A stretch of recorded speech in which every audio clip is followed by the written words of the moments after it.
Sir আজকে আপনার আসতে তো দেরি হলো। কই, আমি তো ঠিক সময় আসছি। না, আজকে আপনার দেরি হয়েছে। আমার 5টায় আসার কথা, 4:58 বাজে। আপনি শুধু আপনার রাস্তাতেই দেখলেন, কিছু মানুষের অপেক্ষা দেখলেন না। বুঝলাম না। কিছু না, চলেন ভেতরে। ইমি, জি স্যার, কি? আমি কখন থেকে আপনার জন্য অপেক্ষা করছি, আপনি আসবেন আর আমি আপনাকে দেখবো। Sorry? পরে দেবো। বুঝাও। পড়ছিলা? হ্যাঁ, হোয়াট ইজ ফেমিনিস্ট ক্রিটিসিজম? এই একটা ছাড়া বাকি সবগুলো পড়েছি। Figurative language. বাকি সবগুলোর ভেতরে একটাও ছিল না। আমি জানি আপনি কি করবেন, কলটা নেই। তোমাকে কি দিলাম? বাড়ি। ব্যথা পাইছো? কারণ আমি তোমাকে ব্যথা দিইনি। কি দিচ্ছি? লজ্জা। যেন তুমি একটু লজ্জিত হয়ে ঠিক মতো পড়ো। তুমি সমগ্র শিক্ষার্থীদের মুখে একটা চুনকালি, কলঙ্ক। অনার্সে পড়ো, তার হাতে মার খাও। আমি বিশ্বাস করি লজ্জাটা তোমাকে বহু দূর নিয়ে যাবে। একটু লজ্জিত হও। আমি 2টা প্রশ্ন পারতাম। বলো না কেন? পারলে তো আপনি টাচ করতেন না। স্যার আজকে কত নম্বর পৃষ্ঠা থেকে পড়া ছিল জানেন? আমি তো তোমাকে কখনো পৃষ্ঠা ধরে পড়ানি না, আমি তো চ্যাপ্টার। আজকে পৃষ্ঠা থেকে পড়া ছিল। চ্যাপ্টার। আজকে পৃষ্ঠা থেকে ধরেন না। চ্যাপ্টার। পৃষ্ঠা থেকে ধরেন না আজকে। 200 নম্বর পেজ, 200 নম্বর পৃষ্ঠা। এই সাবজেক্টই পড়াবো আজকে। এই সাবজেক্টে আমি উইক। আমি এই সাবজেক্ট আজকে পড়াবো না তোমাকে, অন্য সাবজেক্ট নাও। এই সাবজেক্টে পড়ান না। বলছি তোমাকে এই সাবজেক্ট পড়াবো না আমি। আমার তো ঘোরা আছে বলতে ভালো লাগতেছে না। এই বইয়ের ভিতরে একটা চিঠি আছে, ওই চিঠিটা আপনি পড়বেন, আর চিঠিটা পড়বেন, পড়ার পর আমাকে জানাবেন। আর যদি আপনি অ্যাভয়েড করেন তাহলে আমি একটা উল্টাপাল্টা কিছু করে ফেলবো।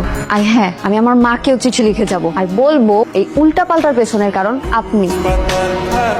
উকি দিলে না আমি চিঠিটা পড়তে পারবো না, কারণ মানুষের সঙ্গে চিঠি পড়ার অভ্যাসই আমার নাই। আমি এখন বাসায় যাবো, এই চিঠিটা পড়বো, তারপর উত্তর দিব। আমি কি সারা জীবনে ছোট থেকে যাব? কখনো না কখনো তো বড় হব, আমার বিয়ে হবে, আমার বেবি হবে, একটা সময় আমি বুড়ি হব, মরে যাব। দেখেন, 4 লাইনের জীবন লিখতে লিখতে শেষ হয়ে গেল। এই 4 লাইনের জীবন একটা মানুষের স্বপ্ন কি পূরণ হতে পারে না? আমি আপনাকে ভালোবাসি sir, please accept my love. Please আপনি আমার আম্মুকে একটু বলেন, ইতি আপনার হতে পারি বউ। কালকে আমার আসতে হয়তো 1/2 ঘন্টা লেট হবে। ও, তোমার এটা দিতে যাচ্ছিল। তোমার চিঠিটা আমি পড়লাম, বিষয়বস্তু ভালো, লেখা ম্যাচুরিটি আছে তোমার। মাসিক এই তোর হাতে কি? এটা শোনা, কিছু না মানে কিছু না হলে মুখের পুরো একটা চাপতে আসিস কেন? এটা মামা মামা মামা আমি বলছি যে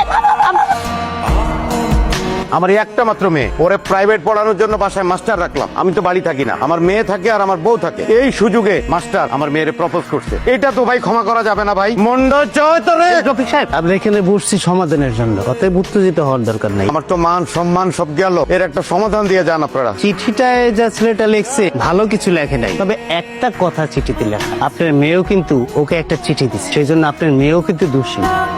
আমি আপনাকে একটা কথা বলি, আপনি এক কাজ করেন, আপনার মেয়েকে ওর সাথে বিয়ে দিয়ে দেন।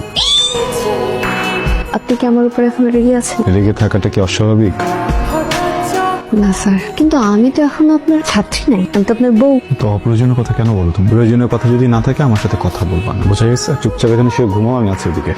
আপনি এখান থেকে যাবেন না, আপনি এখান থেকে যাবেন না। আমি এখান থেকে যাবো না। যাবো না। বলছি না যাবো। আপনি যদি এখান থেকে যান, আমি আমার আম্মুর কাছে বিচার দিয়ে দিব আর আম্মুর আপনার কাছে পড়াবে না। তুমি কি পাগল? এটা কি তোমার আম্মুর বাসা? ভুলে গেছো আমি তোমাকে বিয়ে করে আমার বাসায় নিয়ে আসছি, তুমি আমার বউ। তোমার আম্মু পড়তে দিবে না, এটা কি বলো তুমি? আমি তো আপনার বউ। আচ্ছা, আমি বউ হিসেবে আপনার একটা রিকোয়েস্ট করি, এইভাবে বলার আগে রিকোয়েস্টটা রাখবেন। কিভাবে? মাথায় কসম দিয়ে বলেন রিকোয়েস্টটা রাখবেন। আরে কি করতে? হাত ছাড়ো। আমি আমি কসম কাটি না, ছাড়ো। না না প্লিজ। কসম কাটি না, হাত ছাড়ো। না, বলো রিকোয়েস্ট। আপনি আর ছাত্রী পড়াতে পারবেন না। স্যার স্যার শুনেন না, একটা কথা বলবো। স্যার আজকে আমরা একটা নতুন চ্যাপ্টার শিখব। হ্যাঁ, আর চ্যাপ্টারের নাম হচ্ছে লাভ ইচ আদার। আপনি বলেন আমাকে অনেক ভালোবাসেন। আমার মতো মেয়ে পাওয়া আপনার 14 গোষ্ঠীর সৌভাগ্য। ঠিক আছে, তুমি আমার বউ, আমি তোমার হাজব্যান্ড, কিন্তু আমি তো একটা ইন্ডিভিজুয়াল মানুষ, তাই না? তো আমি মানুষটা সারাদিন কাজ করার পরে এসে যখন ঘুমাচ্ছি, তুমি কিন্তু আমার পারমিশন ছাড়া বা আমাকে না জানিয়ে হঠাৎ করে টাচি হতে পারো না।